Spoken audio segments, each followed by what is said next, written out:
नमस्कार फ्रेंड्स, मैं educational hub channel में आप सभी का स्वागत करता हूं। आज 18 नवंबर है और 18 नवंबर की कुछ करंट अफेयर्स जो एग्ज़ाम पर्सपेक्टिव से इंपॉर्टेंट है उन्हें मैं यहां पे अपलोड कर रहा हूं। आपसे रिक्वेस्ट है चैनल पे बने रहिए, इसे सब्सक्राइब कीजिए, बेल आइकन यानी घंटी को प्रेस कीजिए और ज़्यादा से ज़्यादा इस वीडियो को शेयर कीजिए। तो चलते हैं हमारे पहले सवाल की तरफ।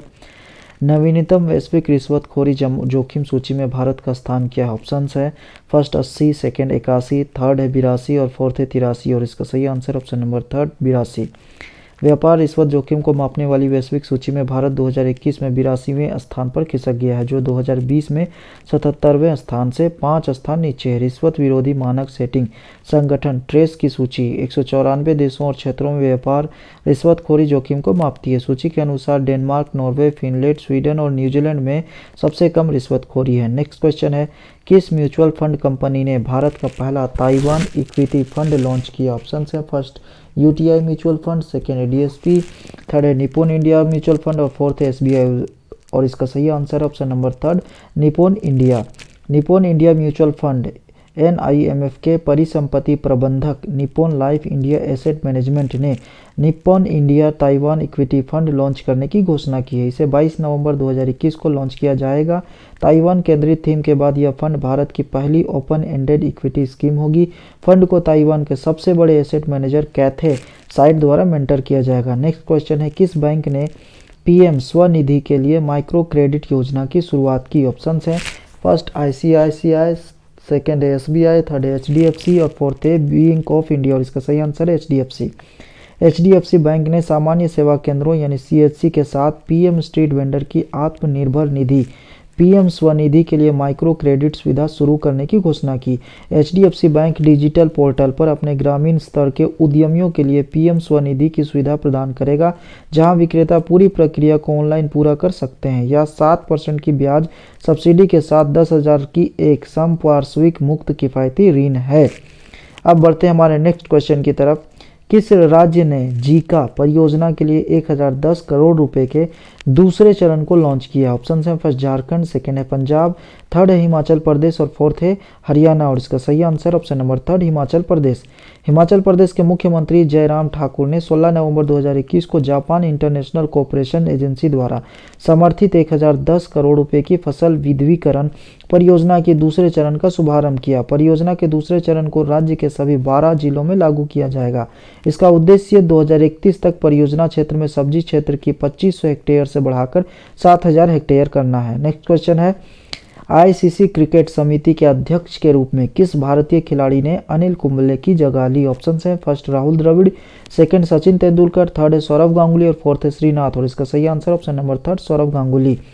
भारतीय क्रिकेट कंट्रोल बोर्ड के अध्यक्ष और भारत के पूर्व कप्तान सौरव गांगुली को अंतर्राष्ट्रीय क्रिकेट परिषद क्रिकेट समिति का अध्यक्ष नियुक्त किया गया है। उन्होंने इस भूमिका में अनिल कुंबले की जगह ली। गांगुली ने 2015 और 2019 के बीच बंगाल क्रिकेट संघ के अध्यक्ष के रूप में कार्य किया और अक्टूबर 2019 में बीसीसीआई अध्यक्ष के रूप में पदभार संभाला। नेक्स्ट क्वेश्चन है, 17 नवंबर 2021 को किस महापुरुष की 93वीं पुण्यतिथि मनाई गई? ऑप्शन है फर्स्ट राम प्रसाद बिस्मिल, सेकंड है सुखदेव, थर्ड है लाला लाजपत राय और फोर्थ है राजगुरु।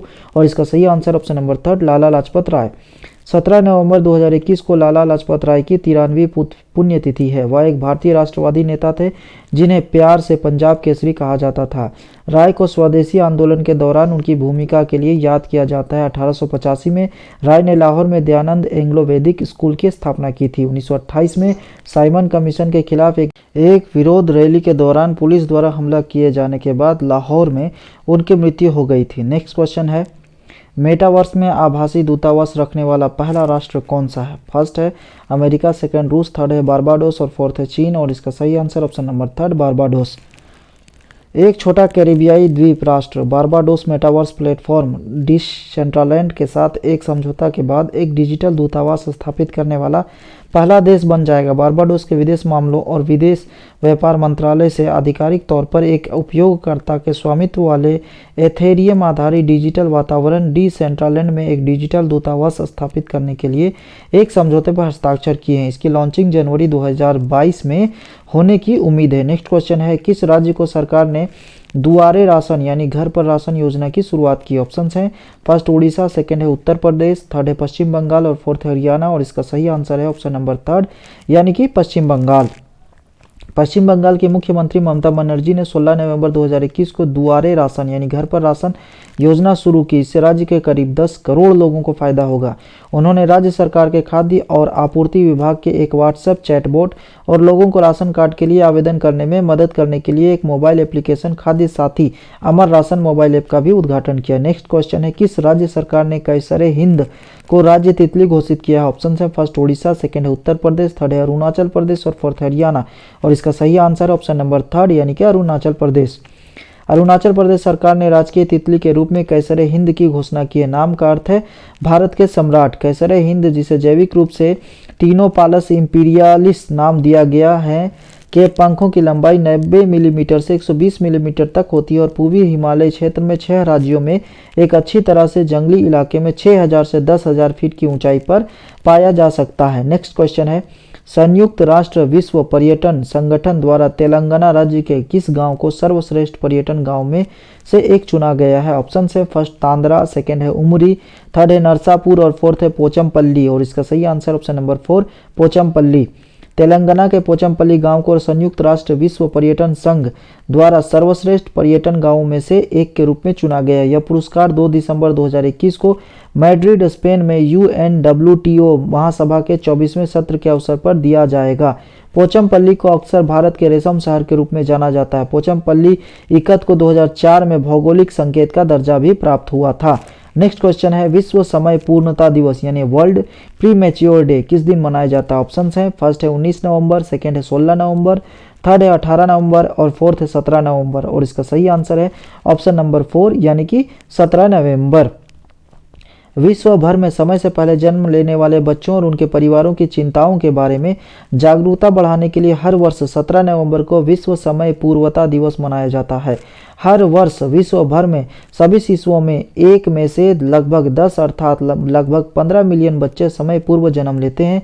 नवंबर को समय पूर्वता जागरूकता माह के रूप में मनाया जाता है। यह दिवस 2008 में यूरोपीय मूल संगठनों द्वारा बनाया गया था। नेक्स्ट क्वेश्चन है, विश्व COPD दिवस 2021 इस बार किस दिन मनाया गया? ऑप्शन है, फर्स्ट 19 नवंबर, सेकेंड है 16 नवंबर, थर्ड है 18 नवंबर और फोर्थ है 17 नवंबर। और इसका सही आंसर है ऑप्शन नंबर 4 यानी कि 17 नवंबर। विश्व COPD दिवस नवंबर के तीसरे बुधवार को मनाया जाता है। 2021 के लिए यह 17 नवंबर को मनाया गया। यह global initiative for chronic obstructive lung disease द्वारा आयोजित किया जाता है। COPD का अर्थ है क्रोनिक ऑब्स्ट्रक्टिव पल्मोनरी डिजीज। दिन का उद्देश्य जागरूकता बढ़ाना और विश्व भर में इसके बोझ को कम करने के तरीकों पर चर्चा करना है। 2021 का विषय वस्तु है स्वस्थ फेफड़े कभी अधिक महत्वपूर्ण नहीं है। नेक्स्ट क्वेश्चन कुछ इस प्रकार है, राष्ट्रीय मिर्गी दिवस किस दिन मनाया गया? ऑप्शंस हैं, फर्स्ट है 19 नवंबर, सेकेंड है 16 नवंबर, थर्ड है 18 नवंबर और फोर्थ है 17 नवंबर। और इसका सही आंसर है ऑप्शन नंबर 4 यानी कि 17 नवंबर।